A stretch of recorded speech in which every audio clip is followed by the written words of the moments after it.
Give me the Cyber Razor Cut. A Cyber Razor Cut. Yeah!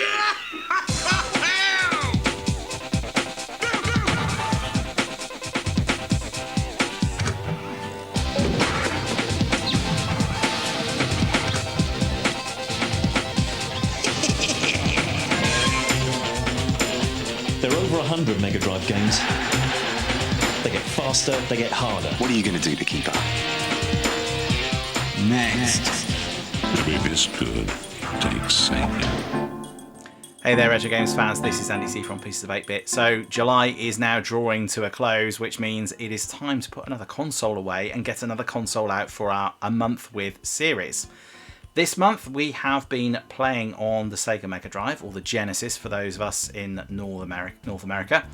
And basically my month with, for those of you who aren't aware of it, is essentially for a 4-week period of time I'll put a retro console into the living room and I'll hook it up to my main TV, and then I will play lots of games on it, and I will report back to you at the end of that 4 weeks and tell you what it's been like to live with that console for that period of time. As part of this video, we'll also talk a little bit about the history of the console, how well it's sold, how it came to be. We'll talk about some of the games I've been playing, and I will also talk to you a little bit about the hardware specifications and how easy it is to get back into Mega Drive or Genesis gaming in 2025, and some of the tips and tricks of things that you can do to try and get yourself back into playing on this amazing 16-bit console. So without any further ado, let's dive straight into a little bit of the background and history of this wonderful machine from the late 80s and early 90s.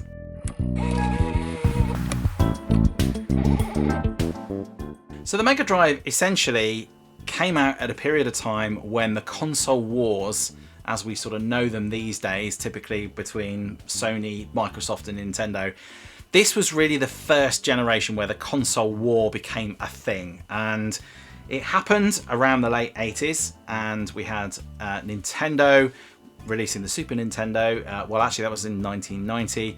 And we had the Mega Drive releasing between sort of 1988 and 1990, depending on where you were. We'll talk about that in a second.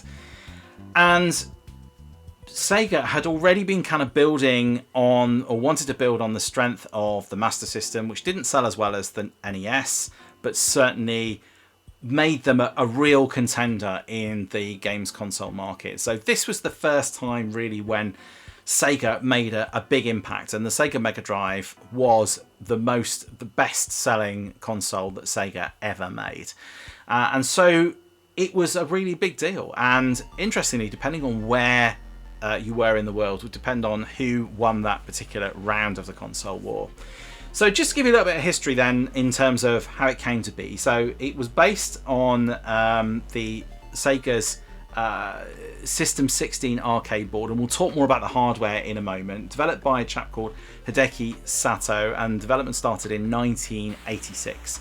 The unit actually came out in Japan in 1988, and as was typical in that era, and it annoys me, and I've said this before, we had to wait 2 years before we got it in Europe. It came out the year before in North America, and then the year out in 1990 in Europe. So Japan, it came out in September 1988, and we didn't see it till 1990. And this was typical of a lot of, especially the Japanese consoles, that we had to wait quite a long time before we saw it over here. And I'll tell you why that's especially annoying in a moment. If you're in the US, you would have paid about $480 in today's money, so it's about $189 back then. It was also £189 back then, which would equate to about £550 in today's money. It was called, as I've mentioned before, it was called the Mega Drive, which I'm going to refer to it as for the rest of this video now. It's called the Mega Drive in most regions, and it was called the Genesis in North America. And this was largely, well, there's two schools of thought. I think the one is the true one, which is that it was a trademark issue and that they weren't able to use the trademark of Mega Drive.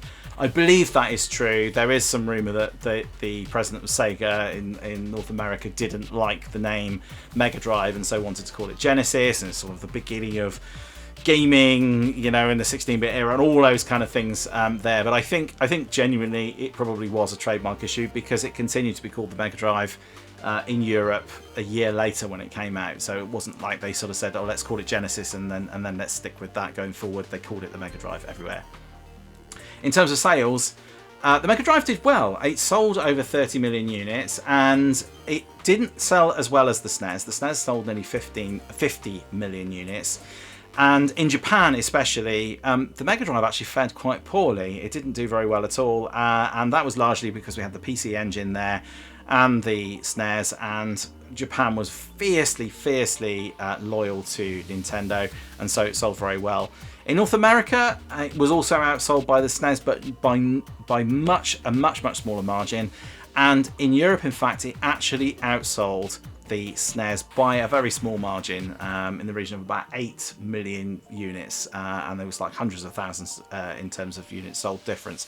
But it did demonstrate something, which is that Sega in Europe was the more popular beast, and in fact we know, having looked at the Master System, that the Master System actually sold incredibly well, especially in the UK market. So I don't know whether that was a marketing thing or what, I don't know, but certainly as a kid in that era, I remember that Sega just felt cooler. It just felt a bit kind of cooler. The games were a bit cooler and a bit grittier and a bit more grown up. So I think that really captured the imagination, certainly in Europe, but especially in the UK.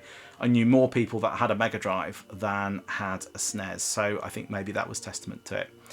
It was distributed by lots of different companies as well. So in Brazil, where it was incredibly popular, Sega was incredibly popular in Brazil for a long time. That was sold by a company called Tectoy. In the UK, it was Virgin Mastertronic. And in Korea, interestingly, it was distributed by Samsung. And it was sold as the Game Boy. So GAM asterisk Boy. Very similar to Game Boy. I'm not sure how it was actually called the Super Game Boy, I think it was called. So I'm not quite sure how they managed to get away with that, but they did. So yeah, it continued to be in production until the mid-90s. We had the 32X and the Sega CD as well. I'll also talk about all of those things. They were considered largely to be a bit of a commercial failure as Sega tried to extend the life of the Sega Mega Drive, and I think probably for Sega it was the beginning of the end for them, because they confused the market massively. They kind of annoyed a lot of their loyal fans.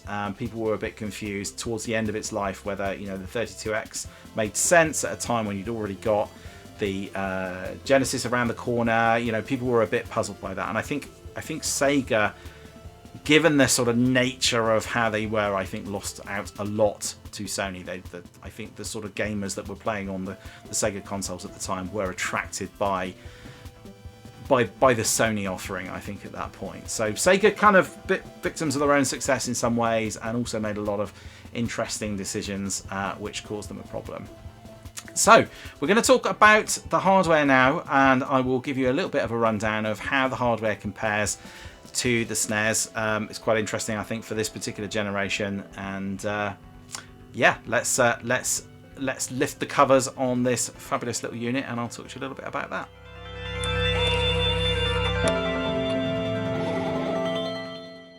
Alright, so let's talk a little bit about the hardware then. So development started in 1986. It was codenamed Mark V before it was the Mega Drive. And as I mentioned before, it was Mega Drive most places in the world. And then due to that trademarking issue, was called the Genesis in North America. And it was based on Sega's System 16 arcade board. And the idea Sega had really was to bring the arcade to the living room. And they needed a machine that was up to the job. They needed it to be able to reproduce the graphics and the sound, and do faithful recreations of some of the Sega classics that we all know and love, and they just didn't want to do them any disservice. So they went all in for the Mega Drive. I'm going to talk a little bit about the hardware of the SNES in comparison, and then we'll talk a little bit about which we think was best, or whether it is even something that we can determine. So the Motorola 68000 was the CPU of choice for the processor of choice for the Mega Drive. A very well-known processor, something even I have programmed for. It's in lots and lots of different machines, very well known, and lots of documentation in terms of producing software for it. So a good choice, a very powerful chip for its time, and a good all-rounder, and that is running at 7.6 megahertz, and it is supported by a Zilog Z80 coprocessor, which was really for sort of audio compatibility. By comparison, the SNES had the Ricoh 5A22 running at 3.58 megahertz, and it didn't have any kind of coprocessor, but it had DSP handling its audio. So on paper, straight away, processing power wise, you can see just from the sheer numbers that the Mega Drive really outperformed the SNES almost by 2 to 1, despite it being a slightly older device. The Mega Drive was faster and it was more powerful on processing, and that was really what Sega were aiming for. That was what they needed to be able to do those arcade style games with lots of enemies and fast pace and all of those kind of things. In terms of memory, both machines had 64K of video RAM, but the SNES had double the RAM. It had 128K of ordinary RAM as opposed to the Mega Drive's 64. Not sure how much of a difference that actually would have made in the grand scheme of things. But when it came to graphics and colour, this is where the SNES potentially has the edge. The resolution on the Mega Drive was perhaps slightly higher, but that didn't really matter. It was small beer, really, ultimately, when it came to the sorts of games that you were playing on the SNES, the colourful, rich graphics games, where that sort of speed and lots of content on the screen at any one time didn't matter so much, then that is where the SNES really did win. And it also had something called Mode 7, which was basically a hardware effect that allowed you to have these rotating backgrounds. You'll see it. It's quite sort of infamous if you're playing something like F-Zero or Mario Kart. That kind of rotating background was really cool, and that was something that Nintendo certainly had the edge over. When it came to sound, then the sound quality on the SNES was just generally better. Having said that, Sega went for sort of more of a grittier arcade-like sound, so it's quite difficult to compare the two. What Sega were trying to achieve, they absolutely achieved with the Mega Drive, despite actually on paper the sounds being better on the SNES. So there we go. Who won? Well, the answer is both. It really did depend on what you wanted. So when we talked a couple of weeks back around the arcade races, for instance, if that's the sort of game that you were into, then the Mega Drive was going to be your thing. If you're into the sort of sideways scrolling Mario style games and Mario Kart and that kart racing and that sort of more fantasy-based, cartoony sort of graphics, that kind of thing, then the SNES was your thing. And if you were lucky enough to be able to afford it, maybe you had both. So there you go. That is a little bit about the sort of raw hardware itself. In terms of the Mega Drive 1, which is this one, and the Mega Drive 2, which is this one here, which is connected to the Mega CD here, then the actual processing ability of these machines was broadly, was the same. So what's inside is pretty much the same. Just a few differences, really. Just kind of mainly just little sort of minor tweaks and updates. The Mega Drive 2 is a little bit smaller, despite it being attached to the Mega CD. There, it is a little bit smaller. The Mega Drive 1 had audio out, a little audio jack on the front, 3.5mm jack, which meant it was capable of delivering stereo sound, which the Mega Drive 2 was not.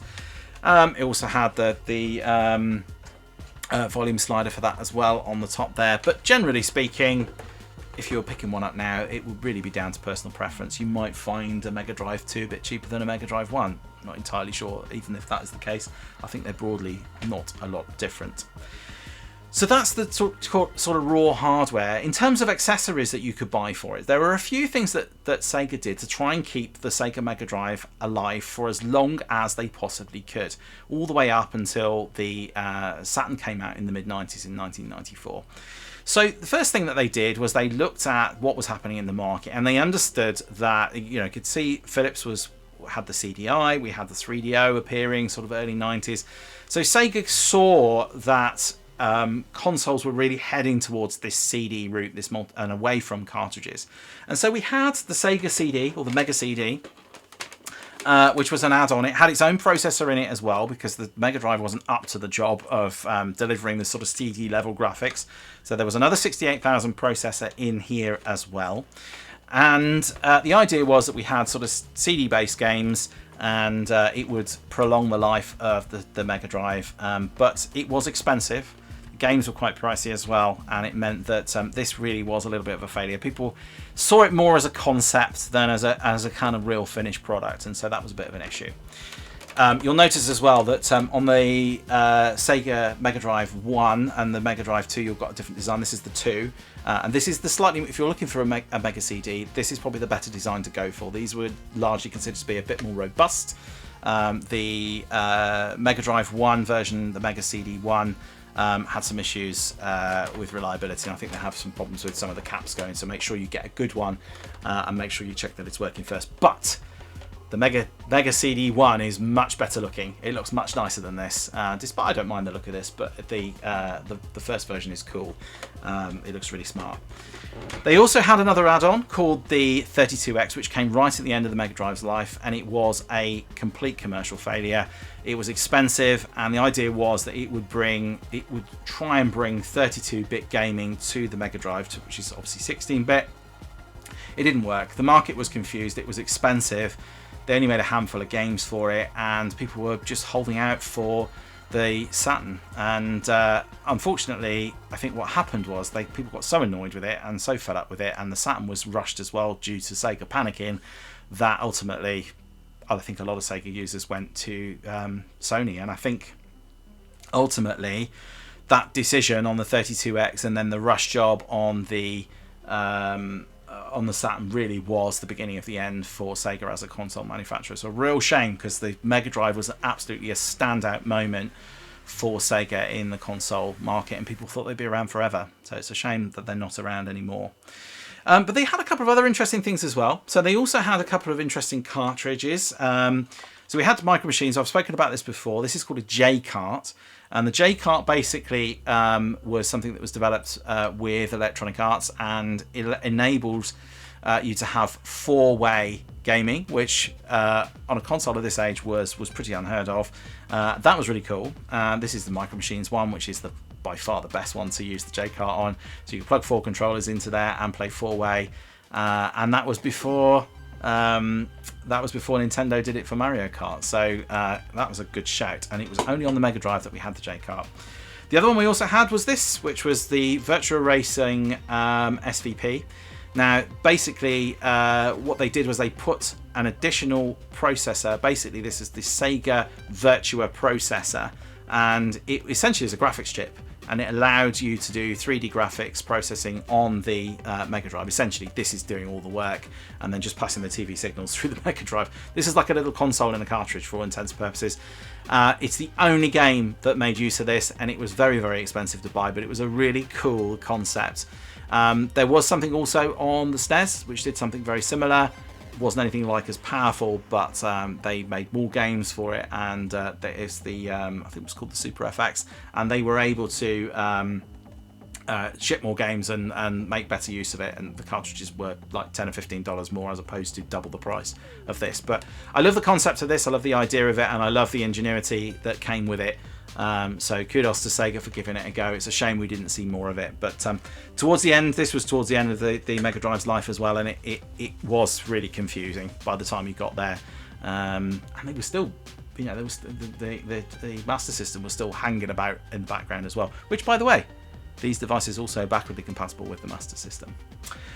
So there you go, those are all the add-ons. There was one other though, and I've never seen one, and I don't know how many were made or how well they sold, but there was also a Laserdisc add-on. So we got the CD add-on, but there was also a Laserdisc add-on. Never seen one. I don't know whether they're any good or not. I know very, very little about them. I should probably go and do some research. But that was all the add-ons. That was the hardware. And finally, we also had the gamepad as well. I think this gamepad is significantly superior to the SNES one. It's a really nice gamepad. It's really nice to hold. Got your 3 buttons on there. It's very simple. It's very comfortable. Yeah, I think this was the start of things to come as well. This larger form factor, the sort of ergonomic design really was the way of things. So there you go. That's all the hardware. I think I've got everything. I think I covered it all. let's talk now a little bit about some of the games that I've been playing on this fantastic little 16-bit system.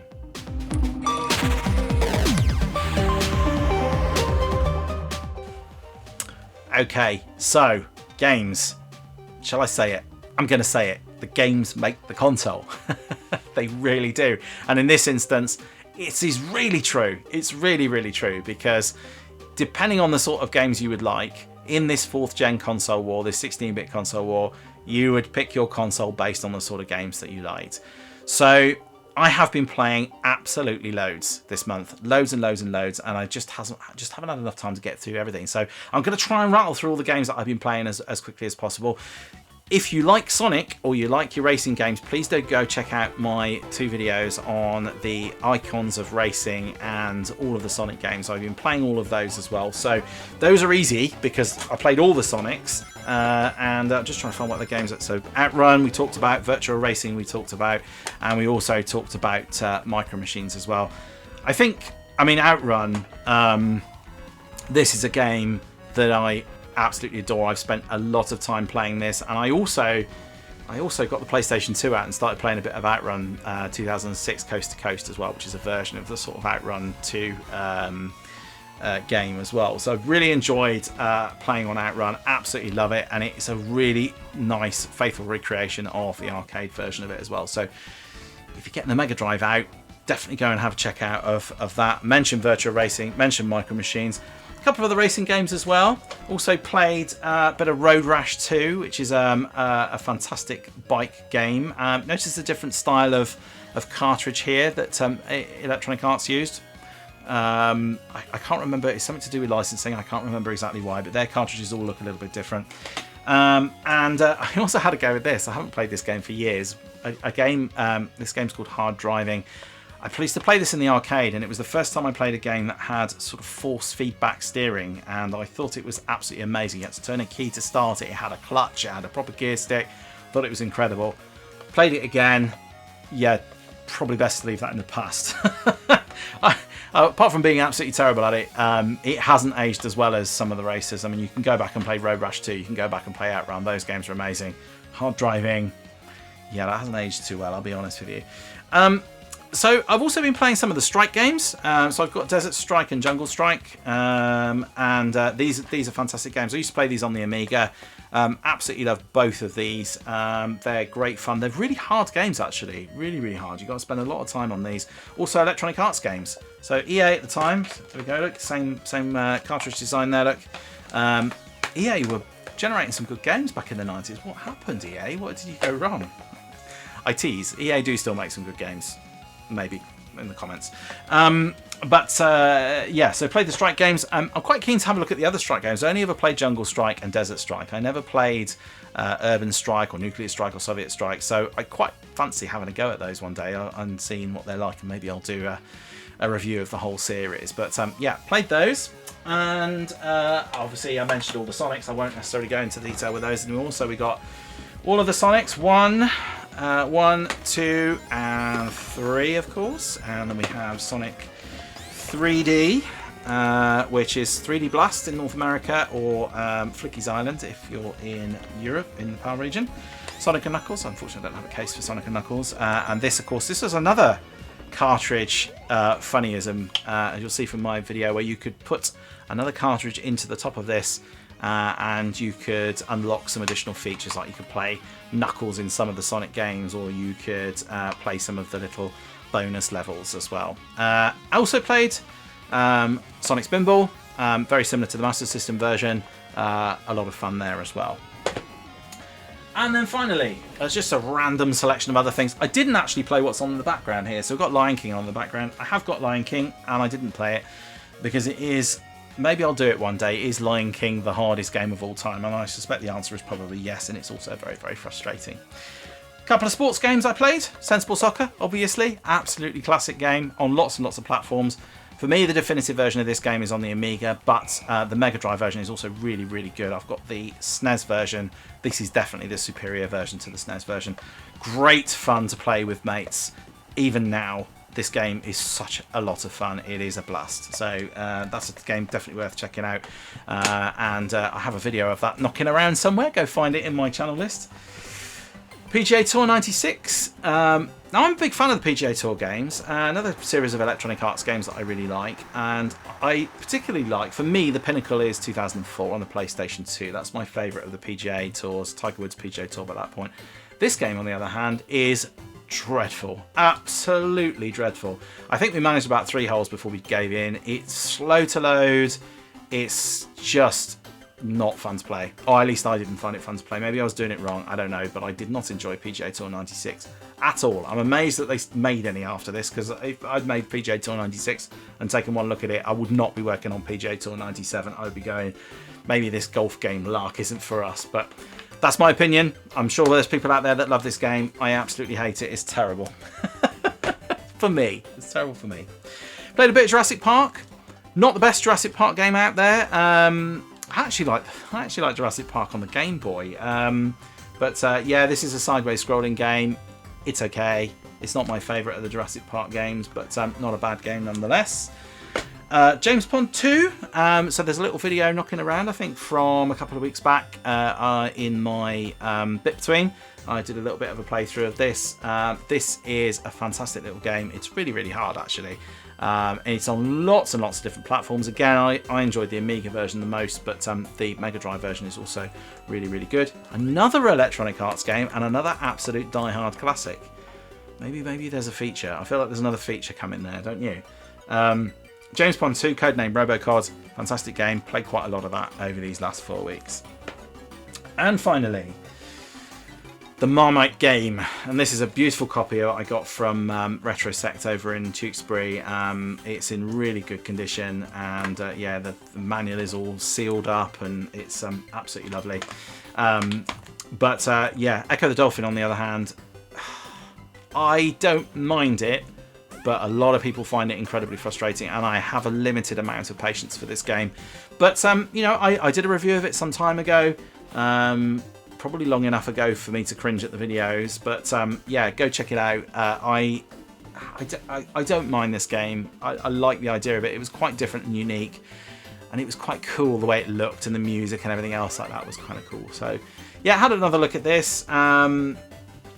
Yeah, I enjoy it, and it's not any. I enjoy it, but it frustrates me, and that's a fault of the game, not the console, I think. But yeah, still worth a look, and I think there's definitely some Echo the Dolphin fans out there that should probably go back and give it another look. So there you go. So loads and loads of games played this month. I've absolutely loved it. And that's probably not all I've played, and there's been other games in my Mega Drive collection that I've not even had a look at yet, and some really unusual ones. I've got Where in the World is Carmen Santiago, which I thought, oh, that'd be great. My son likes the cartoon and you know, the stories, and yeah, played that. That game makes no sense. It's weird.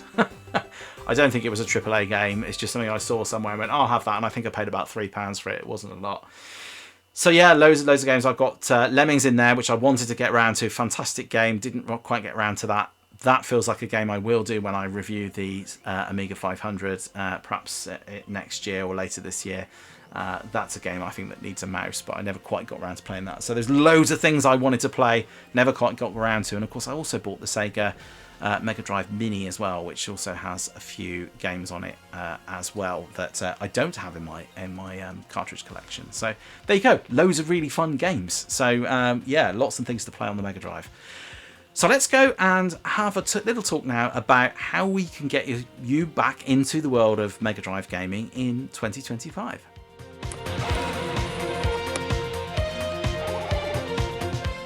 So there you go, that was all of the games that I've been playing this month, and a little bit about the history and the hardware.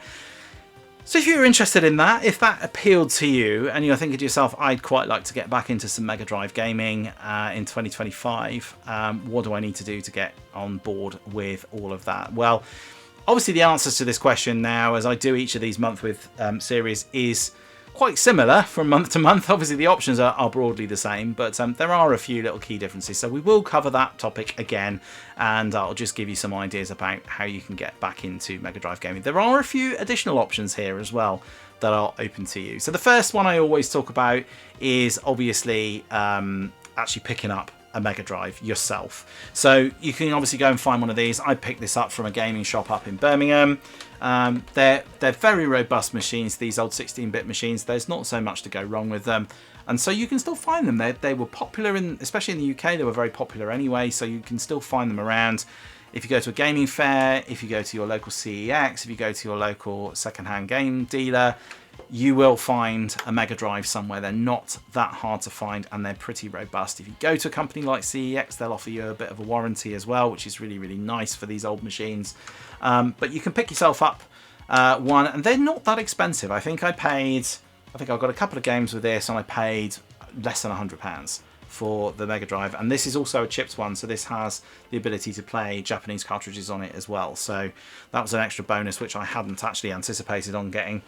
If you're looking for a Mega Drive 2, similar sorts of prices, but you can also pick up something like a Mega CD alongside that. So this unit with the Mega CD was £200, including, like I say, including the Mega CD and the Mega Drive 2 as well in the package.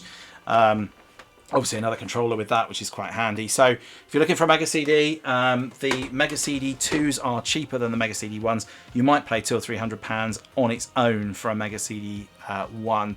I've seen them for sort of £250, £300. They are rarer and more sought after. So, and also, like I mentioned before, if you just want to play games on it, go for the second one. Despite the fact it doesn't look as nice, it is known to be more reliable. So that's your first option. Go, you find yourself a Mega CD. Mega Drive. I keep saying that. The other option, of course, is to go and buy yourself one of these, which I spoke about last week, which is a mini Mega Drive. It was a mini Mega Drive, a Mega Drive Mini Classic, I think it's called, is its official name. And this has got about 42, 43 games on it.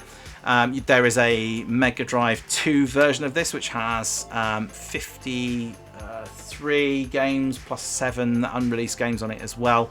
That is more expensive. This came out quite a long time ago, so you'll have to go hunting for one of these probably on eBay.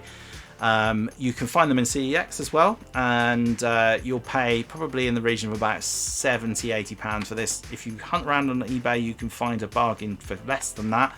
If you're buying the Mega Drive 2 Mini, you're going to be paying somewhere upwards of £150, and I've seen them go for as much as £300. They are a little bit harder to find. They're a bit newer.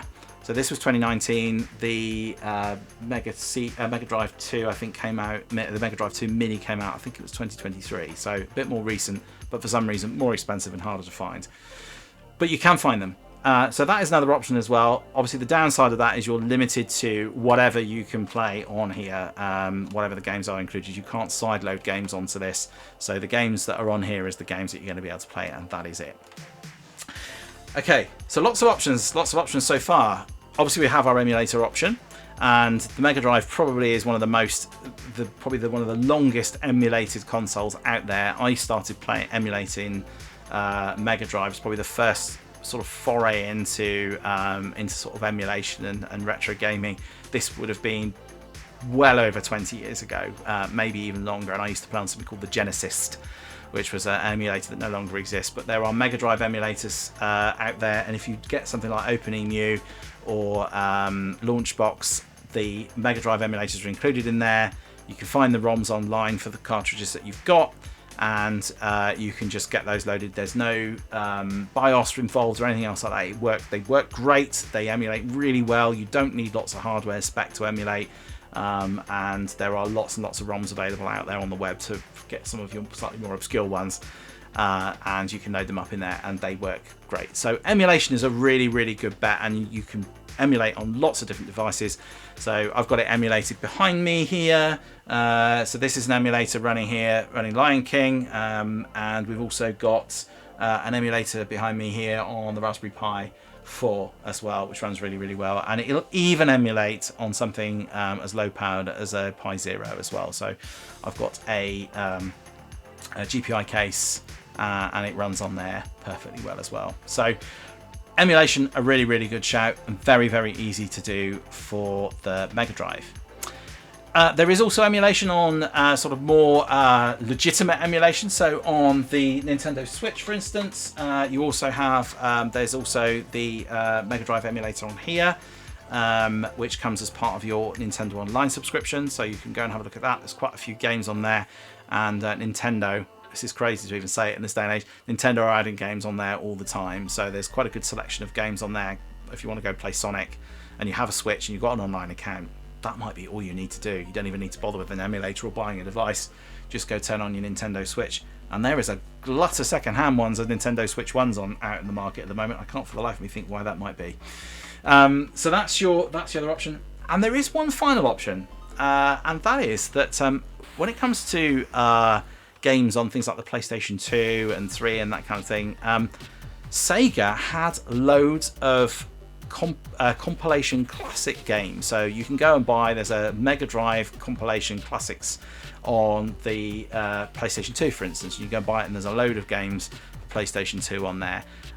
So you can go and find games that way as well. Sega had loads of them. I don't know how many sort of different games there were over the years, but certainly a lot of platforms that came sort of after the Mega Drive, certainly in sort of from 2000 onwards, there were Sega classics that you could buy, and there'll be a selection of games on there as well. So that's another option, and that's again a relatively cheap option if you have a console.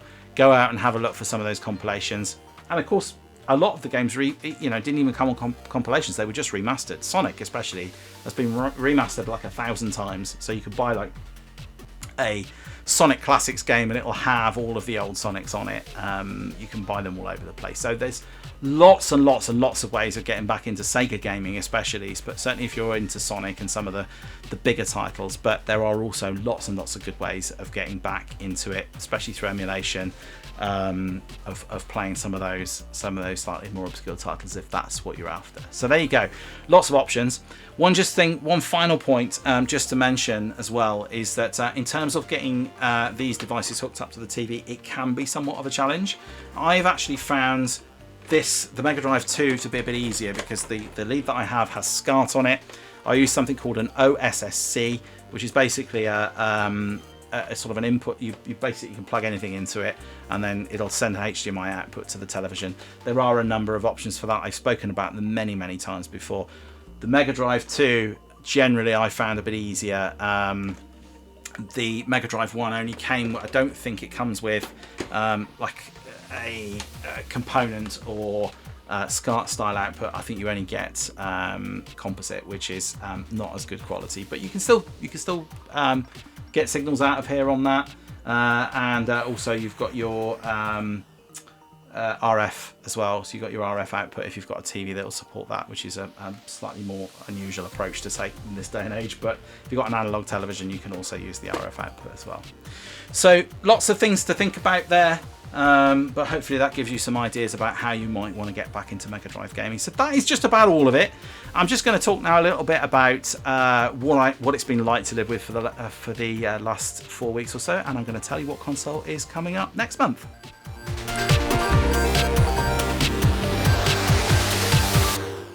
So there you go, that was my month with the Mega Drive. So what has it been like? Well, I have really enjoyed it. It's been great having this 16-bit beast back in the living room. It's been great fun playing on some of the games. I've loved revisiting 16-bit Sonic, but I've obviously enjoyed playing things like Outrun and Virtua Racing. It's been great fun to do, and I've really enjoyed learning about it. I didn't know a lot about the Mega Drive, so it's been good to go back and learn a little bit about the hardware and do some research and sort of understand some of the cartridges and some of the add-ons. I just didn't know a lot about it, so it's been a great voyage of discovery for me as well, getting back into that. But these games for me are just absolute classics, and I think the 16-bit era for me was really where everything just got better. I love the 8-bit era, but the 16-bit era just cemented gaming in my life. I think there was so many great games, there's so many classics, and it just went a whole new level. And some of these games I think are just utterly timeless. Doesn't really matter what they look like. And I think a lot of games nowadays, people try and recreate that sort of 16-bit feel, when we do sort of retro games, modern retro games that have that 16-bit feel to them. That's what people want. It's brilliant. I love it. I love the era. I love the SNES, but I love the Mega Drive as well. And the thing I love about the Mega Drive was how cool it was.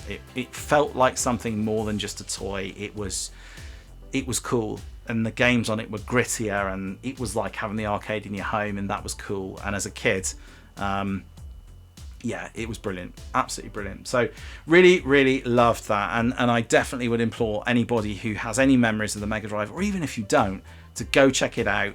Check it out through emulation. Go and buy one of the mini consoles somewhere if you like. Go and buy one of the compilations. Do some emulation, whatever it takes. Get back and have a look at it. It is a lot of fun, and yeah, you won't regret it. So there you go.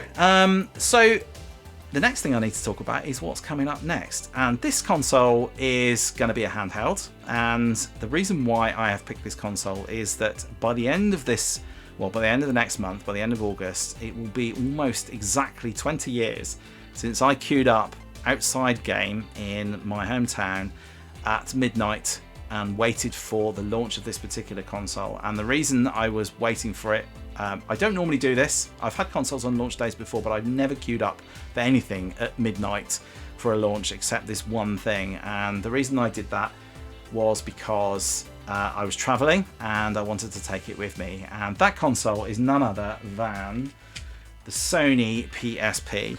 And it came out in 2005 in the UK in September, so nearly 20 years ago.